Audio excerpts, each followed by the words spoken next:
Sam, the voice of Darth Maul. He's coming. Don't worry. He just has a lot of fans trying to say hey, so he's going to get through his line. Give him 5 minutes. He's going to be right here. Until he gets here, though, you're here, so we're just going to get started, and we'll make like a big to-do when Sam comes in, okay? So, hi guys, how are we doing? Just great. Great. Yes, Saturday morning, beautiful time to talk about Star Wars. Let's get you guys introduced first. So first, the W.R. Miller, or Bob, as we're going to refer to him today. Bob has done the Star Wars historical source books, which is so cool. Now, when I first heard you do these books, I was like, did you canon all of the Star Wars like in-book history? And I was like, holy cow, that's thousands of years of history. How did he do it? But then you explained to me very kindly that it's like the history of Star Wars as it exists in this real world, yes? That's right. I basically documented everything that's been published from 1971 through 1976 in the first volume here, but I'm going to go as far as 1990. So it's loaded with all kinds of behind-the-scenes anecdotes. And there's also foreign coverage in which the stars will say things that are not necessarily that they would share here in the United States. And there's also some exclusive interviews, one with Gary Kurtz. I was very lucky to interview Gary before he passed away, and about a year before he passed away. And he, to my gratitude, endorsed what I was doing. And so there's all kinds of anecdotes, and it was just a labor of love. So there's so much more Star Wars after 1990. You're not even broaching the prequels yet. Will there be more books later? No, if I go beyond 1990, I'd go crazy. There's just so much Star Wars out there right now. And so I'm using 1990 as a stopping point because that's when everything started calming down, and Lucas was not pushing for the prequels at that point. They're just giving the series a rest. Okay, that makes sense. Yes, no, it makes sense. I just want to hear more behind the scenes stuff with Dave Filoni and Cartoon World. We can get to it later, though. That's okay. Down the line, Mr. William O'Neill, how you doing, sir? Pleasure to meet you. Pleasure to meet everybody. You make amazing Star Wars art. Yes, I'm a freelance writer and illustrator, and an official Lucasfilm illustrator. When they first told me I could say that, I was pretty excited. It was like, wait, what? I'm official? I can like, that's great. Okay, so Your dream come true. You're doing a lot of original creations then. Yes, yeah. I've published a bunch of comic book work on my own through Image and CrossGen, my own IPs or intellectual properties, and managed, through the industry through a friend who was already working at Lucasfilm. I was like, hey, I love Star Wars. Can I get in on this? And so he introduced me to an editor, and I ended up doing some work at Topps, and then I got invited to submit artwork for the Star Wars Celebration shows. And I've been doing those for about 10 years now. Have you done any original ships? I'm sorry? Have you designed any original ships? None that are in the movie. I think like everybody, we all have our own little ships we've designed being an illustrator. I have a design or two in my sketchbook that I was like, that would look really cool in the Star Wars world. We're going to flip through that sketchbook after this. I have questions. Okay, well, let's just start from the top, guys, and tell us when you fell in love with the Star Wars. I guess I'll go first. Again, I know this ages me, but I saw the original Star Wars: A New Hope back in '77. I was a little kid, and I initially didn't want to see it because I was a wimp, and Chewbacca looked scary to me in the commercials. It's like, I don't want to go see it. Not the character created for the children. I'm embarrassed by it, but it's... Hello? There's a door. There's 4 feet door. to your right. Hello? They're going to find it. I have it. Candy Graham. Okay, so then you do go to the theater and see the movie, and how are you feeling afterwards? I was mesmerized. I know, one of my... The fanfare begins! Sam is here! Hello! Hi, howdy. Either, right there, that's where the mic is. That's how that's gonna work. And now our panel is complete. So Sam, we were just talking about when we first fell in love with Star Wars. William was regaling us with tales of how early Chewie was a little scary to very young him. So, but he did get to the theater and he saw it, and then what happened? Oh, the next day I was drawing X-Wings and TIE fighters on lined notebook paper. It was just like my life just went like that. And it was like, it hasn't been the same ever since. Were you a fan of like sci-fi fantasy before? Was this like really your introduction to the genre as a whole? It was an introduction to it. And I know there's like different kind of fans. It's like some fans are just into Star Wars, and then there's fans who like, because of Star Wars per se, they're interested in all science fiction. And I'm that one. I'm into all of it now because of Star Wars. I love it, I love it. Bob? Yes. When did you fall in love with Star Wars? Well, I was first interested, I first heard about it through the Comics Buyer's Guide back in 1976. And reading about it, it sounded like a very exciting project. They're talking about a used universe, which was at the time unique, except for the movie Dark Star, which had these dirty spaceships. But that was unique, and it sounded as if George Lucas knew what he was doing. And the people writing that were very excited, and they were referring to it at the time as the great white hope of science fiction, because a lot of science fiction movies at the time were dark and depressing and filled with anti-heroes and villains and that kind of thing. And it's like, no, George wanted something upbeat and fresh. And Star Trek just couldn't get, as a feature or as a continued series, just couldn't get its feet off the ground. I had never considered the idea of it being sort of a bright light, and now that New Hope, like the kind of famous poster where it's just the white light and then the silhouette, makes a lot more sense just from a marketing visual standpoint. That's really interesting. Sam, hi, welcome. Excuse me for eating. I literally had 5 minutes to eat my lunch between signing. So I was like, oh, let's go. This is panel number 3 for me. I feel your pain, sir. Is it? So you're starving now? We are holding on by a thread. Okay, thank you.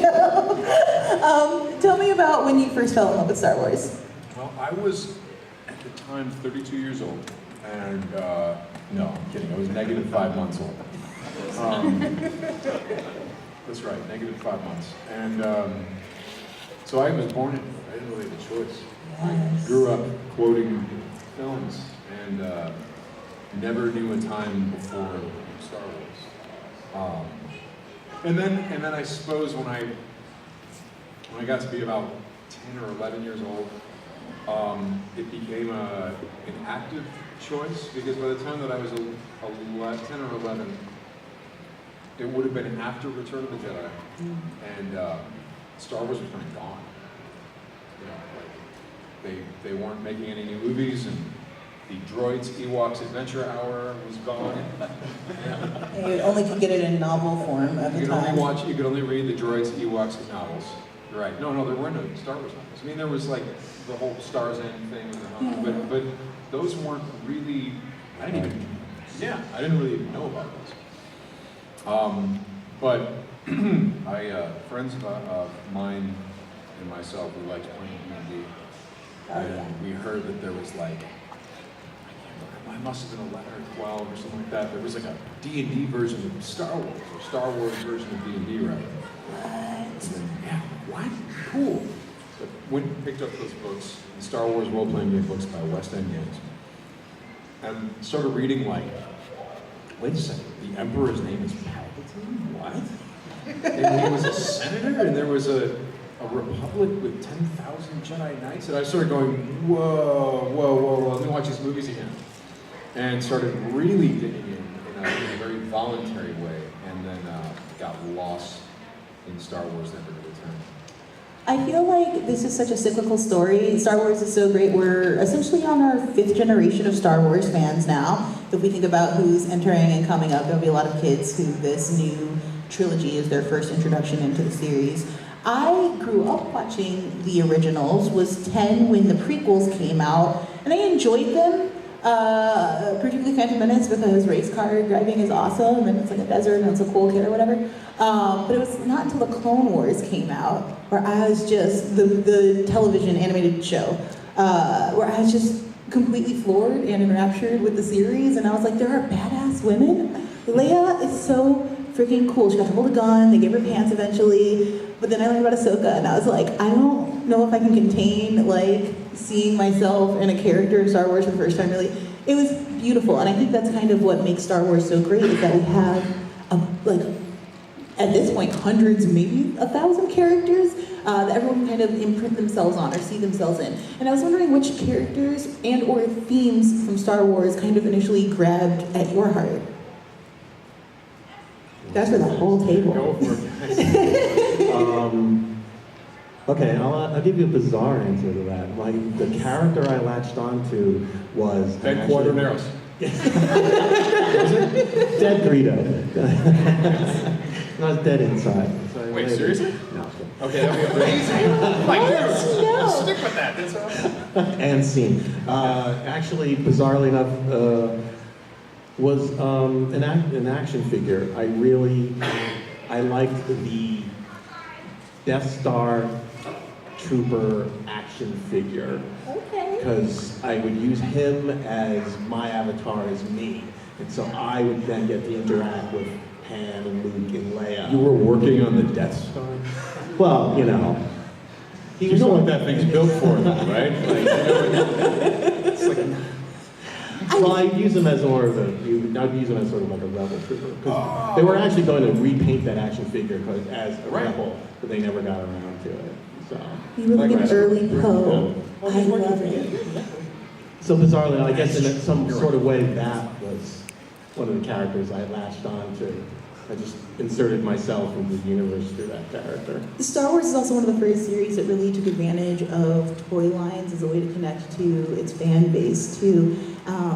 And like I said, so the cartoon were sort of my way in. It's really cool to hear that the toys were sort of your way into the series. That's so much fun. Bob, how about you? Themes and or characters that really, attach themselves to your heart. Well, no one in specifically, when I started with the first Star Wars movie, I liked it as a whole ensemble. If the characters have to interact with each other. And I guess the most character I would most likely to be with would be, Han Solo and Chewbacca. Because they're a team, and Chewie is Han Solo's conscience. And was instrumental in probably changing Han's mind to go back to rescue Luke at the Death Star. Those guys are pretty great too. I love them lots. Sam, which character and or themes? Luke, and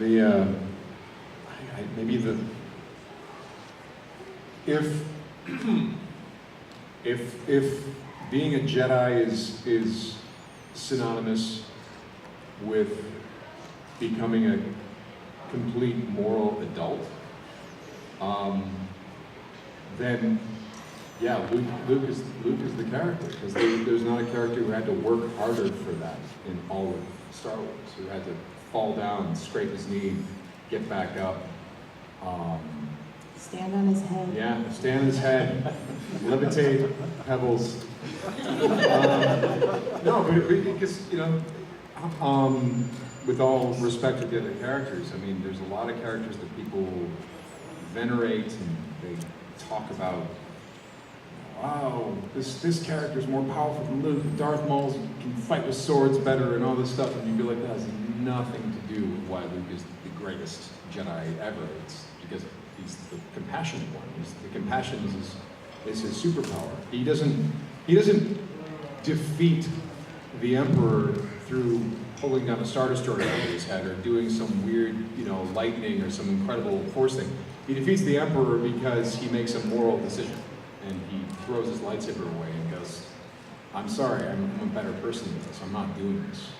And he doesn't play the Emperor's game. And so Luke, to start as this nerdy kid who wants to go to the Tashi station, to go through his trials and his failures in The Empire Strikes Back, and then to come out the other end and Return of the Jedi as a complete adult. An adult who, by the way, in the previous movie, he's doing a terrible job, ignoring the wisdom of his elders, and learns from that, and then learns that by the time that he becomes an adult in the next movie, he must now reject those same elders. We're still giving him advice. You know, they're like, you didn't listen to us last time.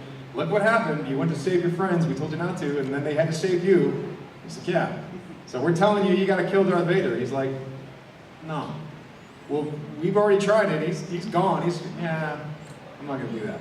You know, that's why Luke's my hero. That's my guy. There he is. Sam, that's such a beautiful answer. Okay, so I'm going to start tapping into your guys' expertise. I'm going to ask you some fun questions. Starting with William. Okay, so we talked a little bit before about designing ships. You've designed some. They haven't made it to the films yet. But I want to ask you, how would you improve a ship? Or like what, I guess the question is more like, what do you want to see in a ship on Star Wars that you haven't seen before? That's a good question. I don't know if I have a good answer for that. I can give you a backhanded criticism. Do it. Okay. Do it. I will do it. For the prequels, I was always disappointed with the Queen's ship. Ooh. That it never got a name. First of all, yes. I yes. feel it was as I enjoyed the prequels, but I think we're all willing to admit that there's some faults to them. I was about to throw down though when I thought you were going to criticize the design. So I'm like, No, I don't know. No, I love the design, but I think it sort of shows the difference between the prequels and the original trilogy. Is the Millennium Falcon, which is a very user-friendly ship. It's got a name. It means a lot to its owner.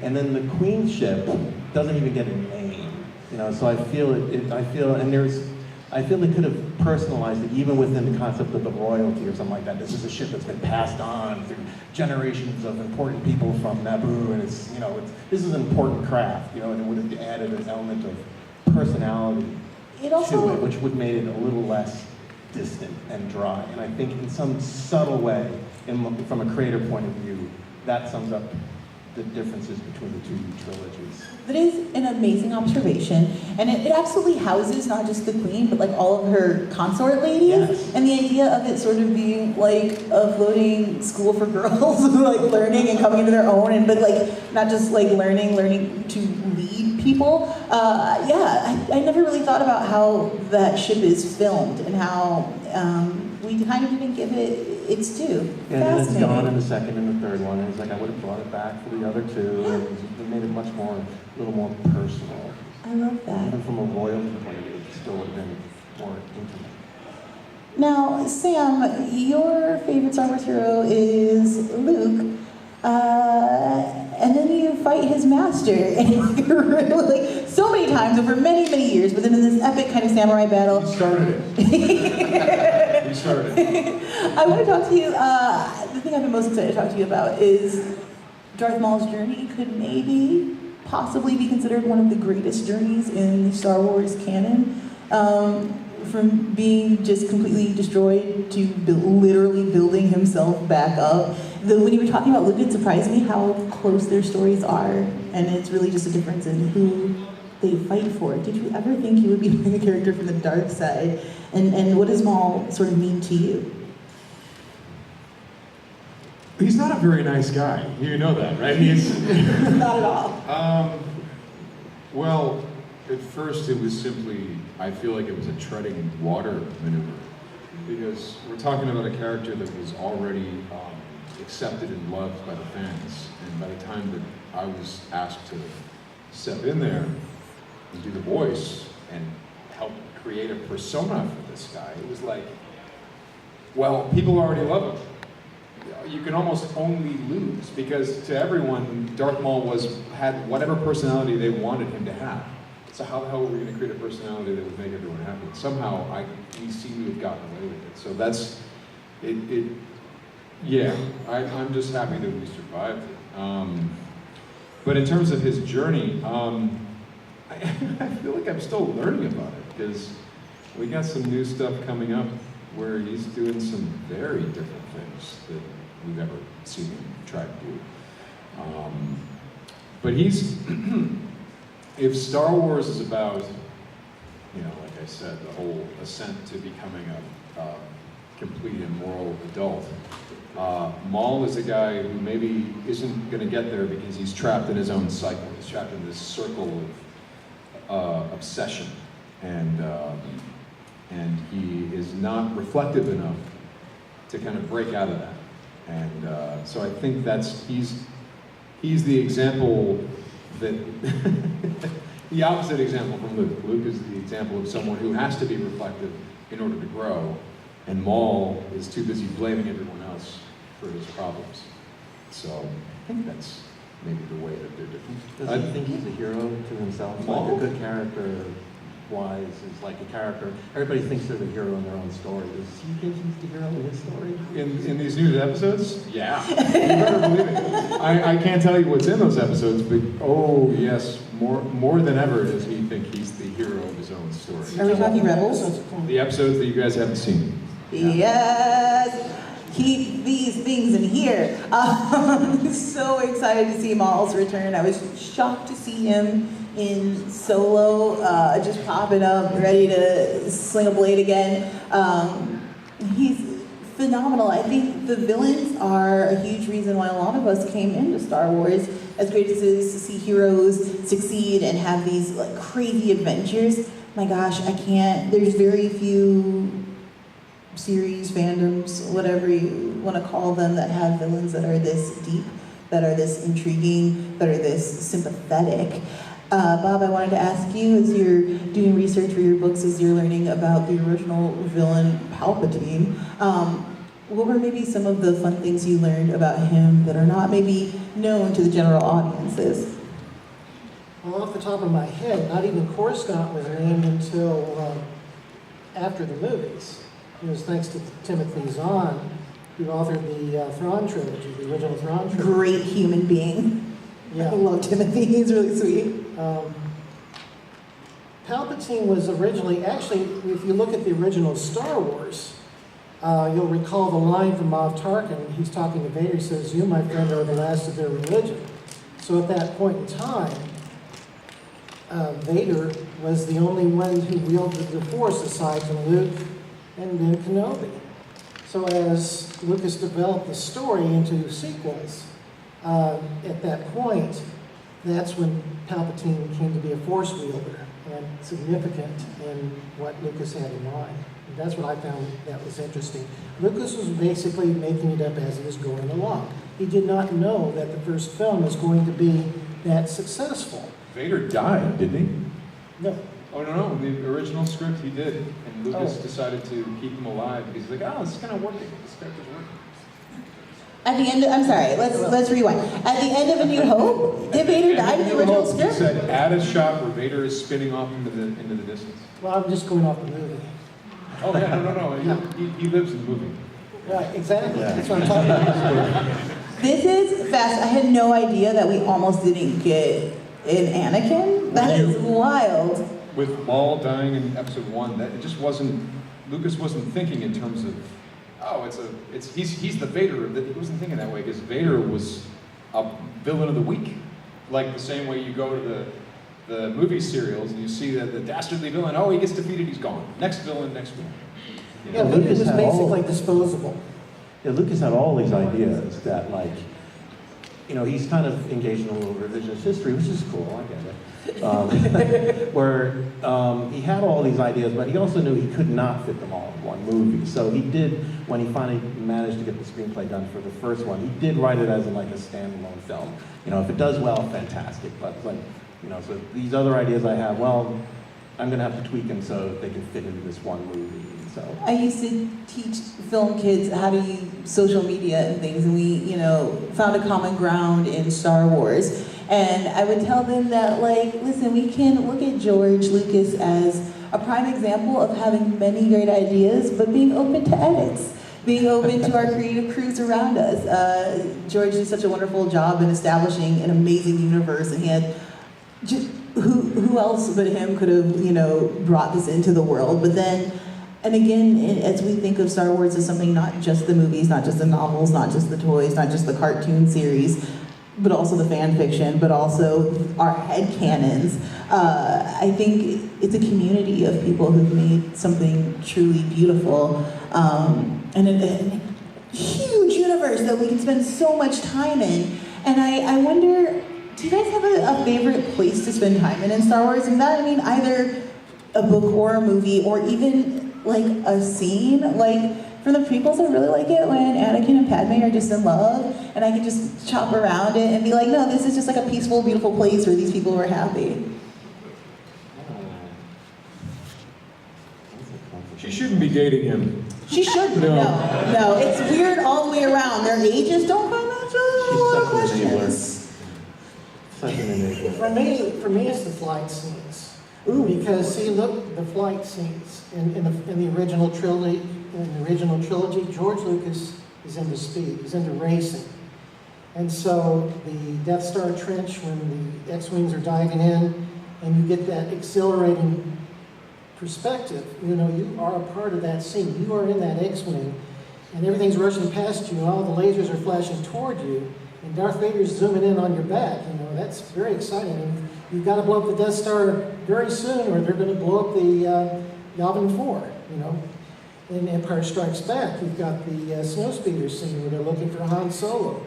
And George wisely made that sort of, in a way, interactive. You know, you've got the over-the-shoulder shots of the pilots as they're going over the snowbanks. And the camera's going up and down over the mountains. And then in Return of the Jedi, the speeder bike scene. You know, exhilarating. Those are the moments that I look forward to. Definitely. Sam? Anything to do with the Force. Oh, the magic stuff, yeah. Yeah, the magic stuff. I mean, everything in the, everything from Luke on Dagobah to Ben Kenobi talking about the Force in the original film to Bendu in Star Wars Rebels. And just like there's, I love this stuff. That's my next tattoo. I'm really excited to get it. I'm obsessed with Bendu. Great Jedi's forever. So let me just drop a fan favorite bomb then. How do you feel about the midichlorians? Did that at all take away from the magical experience, if that's your favorite aspect of it, or did it have for to? me? Yeah. No, because I knew that he wasn't saying the midichlorians were the Force. The Force is still the Force. You know, the idea that the Force is, that the Jedi are one group of practitioners that have learned to use certain aspects of the Force. But you know, when working on the Clone Wars, it was really rewarding to watch the prequels and go, I think George is saying that the Jedi are not the be-all, end-all of how this works. Like, they're great. It's at heart a very good organization, but they're one organization and there's more to it, and they're trying to learn about this Force thing. And then in talking with Dave in the Clone Wars episodes that explored that, where George further explored that he makes it explicit that there are things about the Force that the Jedi are not privy to just yet. So I thought that were, you know, when you take it as everything together, I think there's plenty of mystery left to what that is. All right, guys, I'm going to ask them one more question, and then I'm going to open it to Q&A, so be thinking about what you want to ask, and I'm just going to kindly remind everybody we're asking questions, okay? No stories. Cool. So you guys have all been fans for decades, years and years of your lives invested in this incredible series. Now that you're actively a part of either telling the history or creating new characters or designing and drawing aspects of it, what responsibility do you feel you have as a creator to the series and to the fandom? Wow. Well, if you're asking me, the books that I'm writing here, they're in tribute to the filmmakers, everybody that was involved. I'm not talking about just George Lucas's vision. I'm talking about everybody's vision, everything that I can find that's been published, either put online or my research trips to Rancho Obi-Wan or Skywalker Ranch or the main library at Cambridge. I've gathered all these stories, and it's basically a tribute to the filmmakers, credit where it's due. It's my honor to do that. I'm just, when in my artwork, I'm always just trying to capture the excitement and energy that I felt the first time I saw Star Wars, and it was just, if I could use the word romantic, you know, it's You can. romantic, you know, adventure that just still warms my heart. You know, I just love it. Yeah. Say the lines they put in front of me. Say them well. No, I mean, I feel like anything that, just serving, to the best of my understanding, what George's beliefs were when it came to this story, what George's take was. It's not widely known that Clone Wars was George's show and that he was there, like, guiding the whole thing and saying, you know. Now we're doing a story about poison tea on Mandalore. And now there's Force witches. There's witches on the planet. Can we call him Dathomir? Sure, whatever. Can you just do the rest of this in George's voice? Yeah, sure.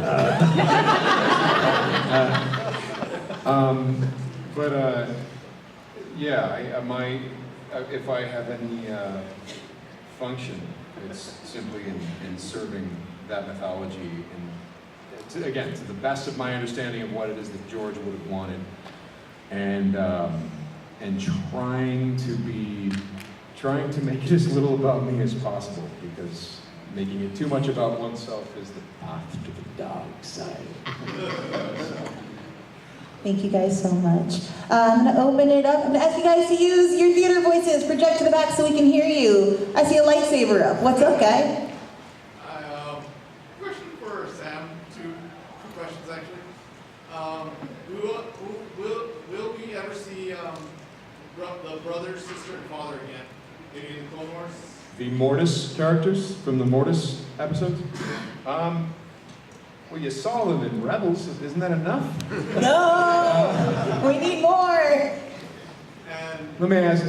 I'm going to answer your question with a question. If I knew, would I tell you? would you like to?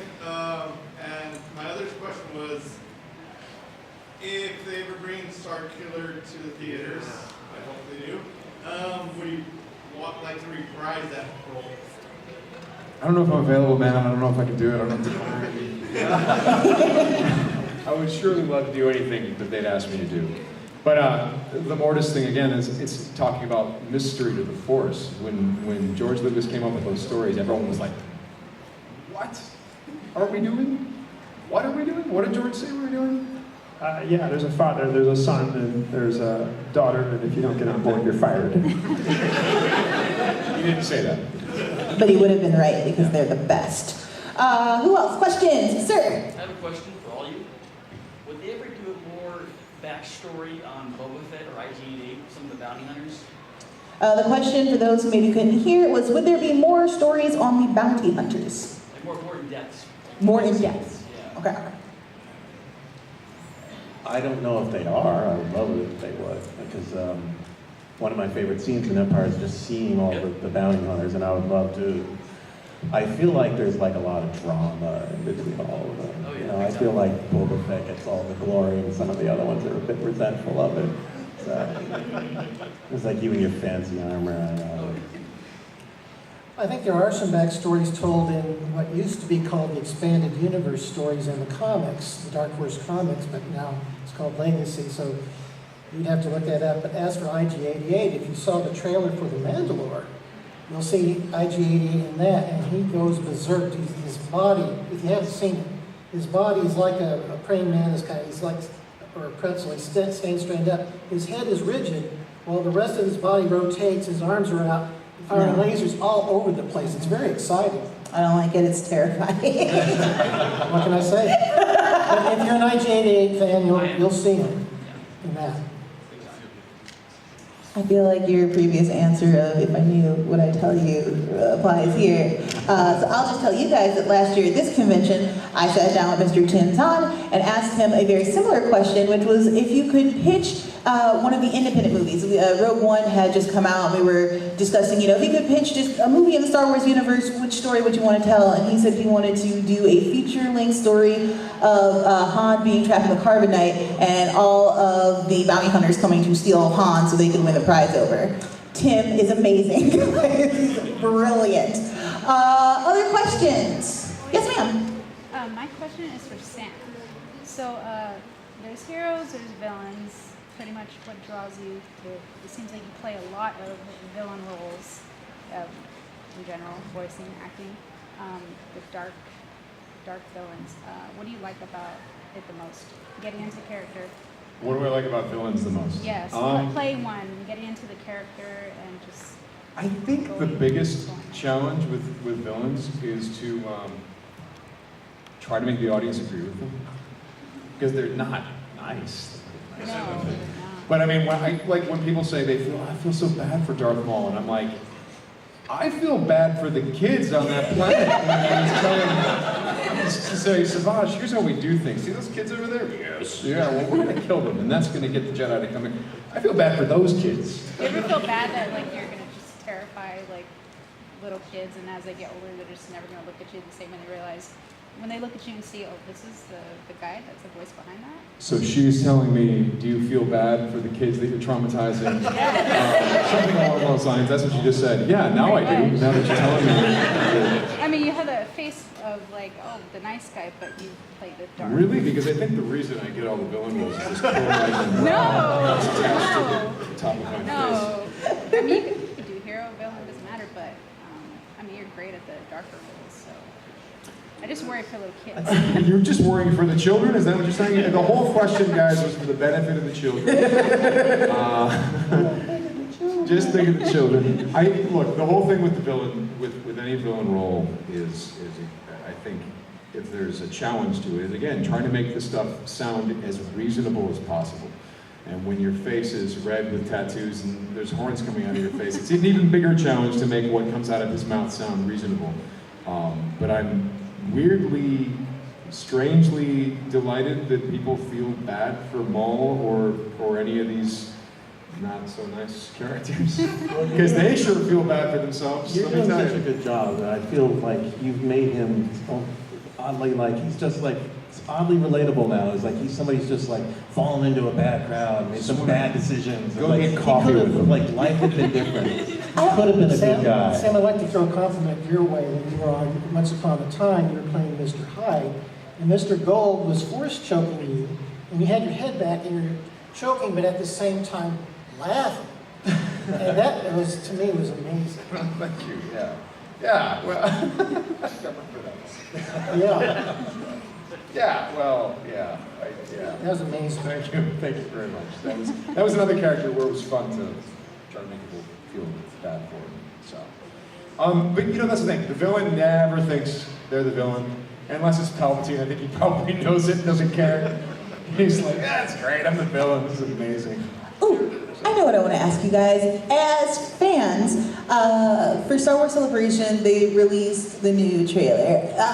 If you guys follow me on IG, there's a video of me weeping hysterically at it. It was maybe the most beautiful trailer in the history of Star Wars. Stunning, shocking, and thrilling, that end. How did you guys hear when you heard Palpatine's voice? Just as fans, not even as creators or part of the Star Wars universe. I was excited by the opportunity of what this might bring from a storytelling perspective, absolutely. Yes. I always can't answer. I always know a little bit more than I should. Okay, that's fair. So it wasn't as surprising. Sam's cool, guys. That's not. I'm sorry. No. Here's the thing. I don't really know much about what's happening in that, but that was something that I was doing.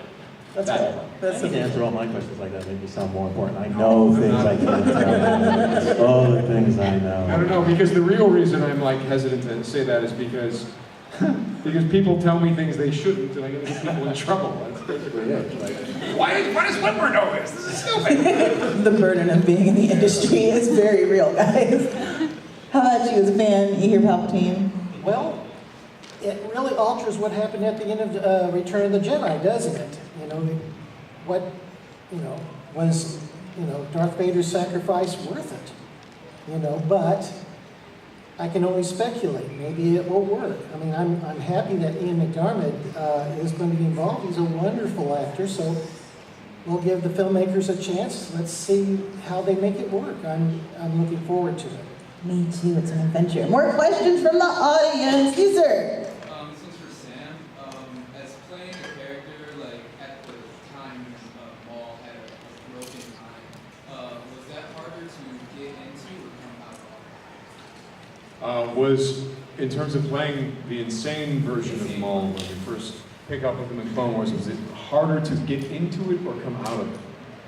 I mean, look, it was just really embarrassing because I just kind of went into the booth and just kind of went nuts. The permission I asked from Dave Filoni, I'm like, because they never wrote what he said in there. They just said that he was mumbling to himself. I'm like, well, I'm gonna have to say something. So you don't mind if I go? I'm like, you don't mind if I go a little Heart of Darkness, Apocalypse Now with sitting in that cave saying all kinds of things about the for those of you that understand that reference. Yeah, so I just made up a bunch of weird stuff. I will say this, it was fun to go, wait a second, what would he be doing? He would be, well, if he was trying to piece together his own mind, he would be holding on to what training he had. So what if part of this is a conversation with his master in his head? And I'm like, and that's a great opportunity to make the Sith code canon, because if I say any part of it, and it's in the episode, it's canon, sorry. So it's like, yeah, I gotta, whoever wrote the Sith code, I'm gonna give them some props here. I'm gonna do that. So I started saying things that were vague and around that. But yeah, it's not, it's exhausting to do that stuff. They seem to like it, so. It was so good. I love Maul's time in the cave, especially when he gets the spider legs. My favorite. Other questions? Yes, ma'am. So this question is for four of you. Just curious what your plans are to visit Galaxy's Edge at Disneyland. What are our plans to visit Galaxy's Edge at Disney? Girl, I was at Disney the week before it opened. I was crushed that we did not plan better, but I did see some of the islands and little things. As soon as I have the cash to go, I will be there, first in line. It looks amazing. We need it. Have you done the VR yet? Did you do the VR experience? Guys, if you haven't done it yet, get yourself to Disney and do the Star Wars VR experience. Mind blowing. Which It's VR? so good. Have you done the Void? Yes. Ah, I did that. It's wonderful, right? We recorded all the voices at my house, at my studio. What? I'm the guy in the blue that's telling you what to do. Ow, that's so cool. You see how I just took that and made it about me? This is how I said Star Wars speaking about me. You are in the Star Wars, so it's gonna be a little bit about you. K2SO is in it, and at one point you have to face Darth Vader, and I've literally never been more terrified in my life. He's real, he's like as big as, oh my god, no, it's awesome, it's so good. How about you guys? Are we going to Star Wars to do Star Wars land stuff? That's also a good question. Hopefully by around the holidays, I've got a bunch of deadlines. Unfortunately, busy, so around Christmas and Star Wars? And I'm going to Disneyland around Halloween too, so Oh, yeah. I'm going to combine it into one big nerd fest. The goth Disney people are my favorite. They're so imaginative. Their love for the Haunted Mansion ride is bizarre and My beautiful. girlfriend loves the Haunted Mansion, so. Bizarre and beautiful. I love them. Fantastic. Mr. Sam, Mr. Cool, Mr. I know things early. They even invited me. How cool is that? No, I don't know. No, I'll go at some point, for sure. I can't wait. Definitely. You, sir, all the way in the back. This question's for Sam. Yeah. How do you feel about Starkiller from Force Unleashed not being canon? How do I feel about Starkiller not being canon? I always felt as if the Starkiller thing was more of a Jedi tall tale, because what was sold to George about that was that we would amp up the Force powers to 11 for the purposes of the video game, right? For those purposes. Those were the conditions. And if you play the game, all of the Jedi, Vader, and Shakti, and all those characters, all of their Force powers are also suitably amped to 11.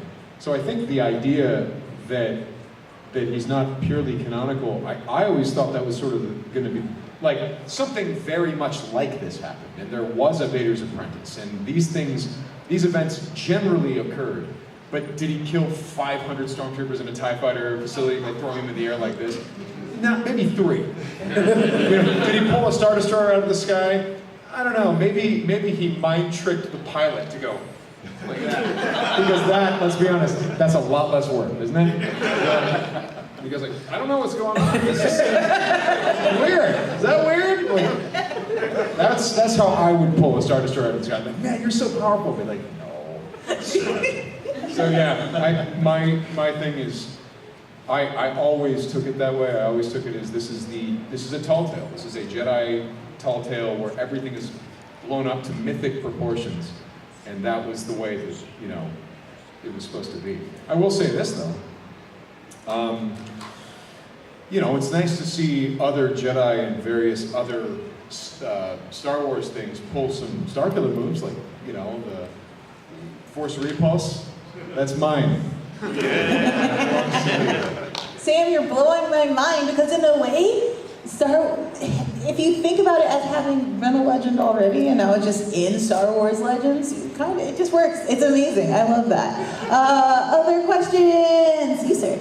Okay, so my question was for Sam. I heard that you were a big Star Wars D&D fan when you were younger. Right now is D&D Live? Exactly.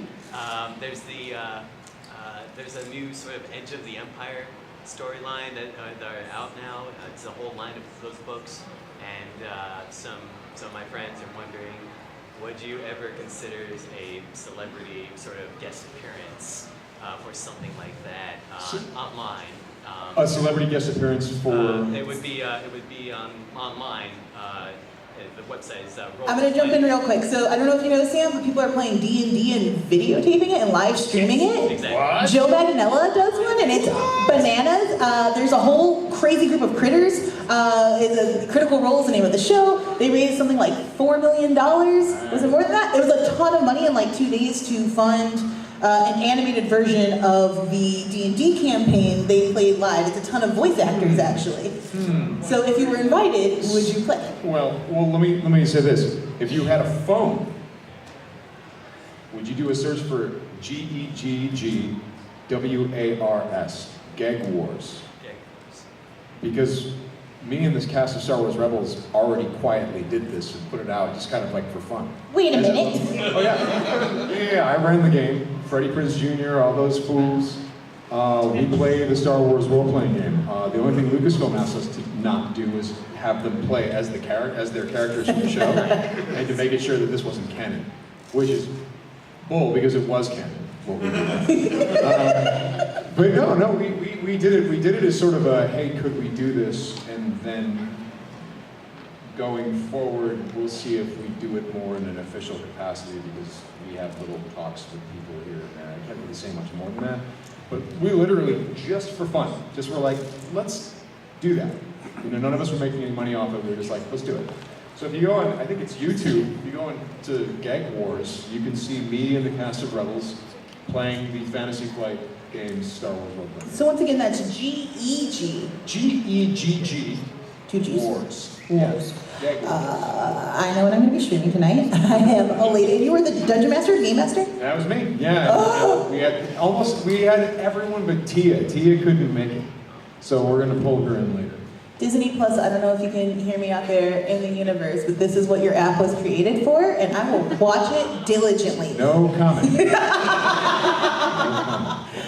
Moving on, more questions. I saw your hand up earlier. You want to ask it now? Yeah, get it. I think it's for William, right? Yes. Okay, so I know you designed ships and all that. We never really got into the whole sequel trilogy of ships. I want to know what's your response of those designs, particularly the one by one of my personal favorites, the Resistance bomber ones. And has any of those ships inspired you to make design more ships within the Star Wars universe, or you had something in mind that they ended up using? I would have to say no. I am sorry. I've spoken to a couple of people about, and shown some of my designs, but they were not used. So, other than that, I really don't have a good answer for you. I'm sorry. Soon is the answer. Very soon. I have time for one last question. Favorite and least favorite Star Wars movies? Oh, such a good question. Favorite and least favorite Star Wars movie. Or not as favorite, if you don't want to say least favorite. I'll start, and I'll be controversial so everyone can be very comfortable in their answers. Clone Wars is my least favorite Star Wars movie, but only because we got a great animated TV series that kind of makes it null and void. Why do I care about it? 16 hours of glorious television to watch. And my favorite Star Wars movie, keeping it controversial. It's a tie, guys. I haven't been able to decide yet, really, between, gosh, no, that's a lie. I wrote it which one was my favorite. But I'm going to change it today because I can. Today my favorite is 8. The more I watch The Last Jedi, the more I fall in love with it, the more I think it is a beautiful love note to everything that's come before. It sets us up for so many beautiful new adventures in the future. I think it's daring and brave. How do you make a tribute to Leia? That glorious, give her force powers. I'll cry if I keep talking about it. It's really good, it's my favorite. Okay, you guys, favorite and not his favorite. For me, the original Star Wars is my favorite, least favorite, tie between The Last Jedi and the Clone Wars movie. That's the wrong answer, but we'll take it. I'm going to answer half of that question simply because I'm all about the enthusiasm that people have for Star Wars, and even if someone, even if I dislike something, what if that's someone's favorite thing, and I'm not really down for, for expressing that. And I say that as someone who appears as a character in these things now, so like I feel like that's my responsibility. Favorite though, I will unabashedly agree with my colleague here, the original, Star Wars Episode 4, because that's the one that goes from 0 to 60 miles per hour. Does it go the deepest? No. Does it have the biggest, snazziest fight scenes or space battles and that? No. But it is the one that started with nothing. There were no Wookiees. There were no protocol droids, no R2-D2, no C-3PO, no laser swords, no space wizards, no Darth Vader, no Death Star, no X-Wings, no TIE fighters. Modern movies are lucky if they have 1 or 2 of these iconic elements. Hell, Krull had the glaive, and they thought that was amazing. Beastmaster, he could talk to animals. They're like, we got something here, guys. Star Wars had like how many iconic things that have become part of the vernacular of pop culture history and has informed upon every movie that is made since. And so how can you beat the movie that invented all of it in one movie? Right. One movie goes from 0, nothing. None of that existed. Nothing at all. No Millennium Falcon. Nothing. And then the sound effects and John Williams music. No John Williams music, no themes, no nothing. People say that like, yeah, his best score for the Star Wars movies was this movie or that movie. You'd be like, what about the one where he invented what the Star Wars theme was? The Luke Skywalker theme, the main title, the Force theme, just like, how did he do this? How did any of them do any of this? Especially for the money that they had, which was nothing. I think it's hilarious that with, Rogue One, they're spending like $200-300 million to recreate the feel of a movie that was made for a chicken sandwich. So Episode 4, absolutely. That's my favorite. Unbeatable answer, William. All right. There's no wrong answer. No, there's no wrong answer. Okay, so you're going to put me on the spot. I'm going to have to say my least favorite is The Last Jedi. You're all wrong, and that's okay. But the thing is, I had such amazingly fantastic nerd conversations with people who love it and don't love it. It's kind of like, I heard an analogy recently, is like when somebody defending fans who didn't like something, it's like when your sports team, you're a big sports fan, and you want them to go to the World Series, and in your mind, the film didn't. And so I've had some really great nerd conversations about why it is or isn't a good film. So I will, even though it is my least favorite, I'm sure we would have a hell of a great conversation about why it is or isn't. So there's that. Absolutely. Favorite film, I want to say Empire Strikes Back. Okay. But I have to. The fans agree with you. I'm gonna clap. Someone's like, we've been waiting. I got an applaud line, excellent. However, I do have to agree with him to an extent. To give another anecdote, I was in a writer's room once, and we were talking about pitches, getting pitches for series and stuff like that. And if there's anybody out here a writer, this was one of the cool bit of random advice I got from a producer. He said, everybody wants to make The Empire Strikes Back. you can't do that until you make Star Wars first.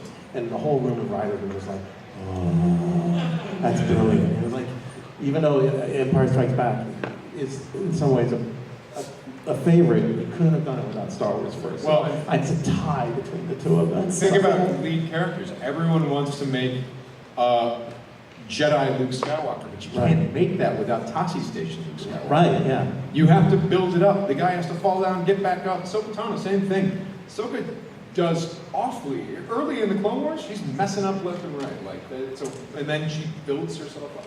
She's the best. Unfortunately, that's all the time we have for today, guys. We do have to move on. But guys, real quick, where can they find you if they wanted to meet you at the convention floor? You guys have a table number? You're walking around? I don't, but if you have any reference questions, you can look me up on Facebook, the Star Wars Historical Sourcebook. So if you have any kind of reference questions at all, I can answer those questions for you there. Walking encyclopedia, Bob. Yes. I'm signing. I've got to finish eating my lunch. Give him 5 minutes to eat. Back there. I have a table on Artist Alley, K6, and I'm also on Instagram, William O'Neill. Great. O'Neill 792. Thank you guys so much. I'm Joelle Monique. You can find me all over the internet at Joelle Monique. Thanks for being here, guys.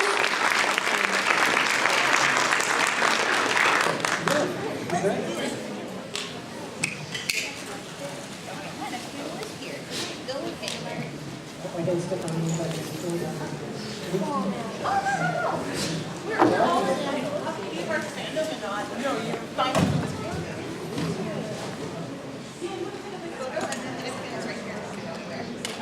You want to just come upstairs?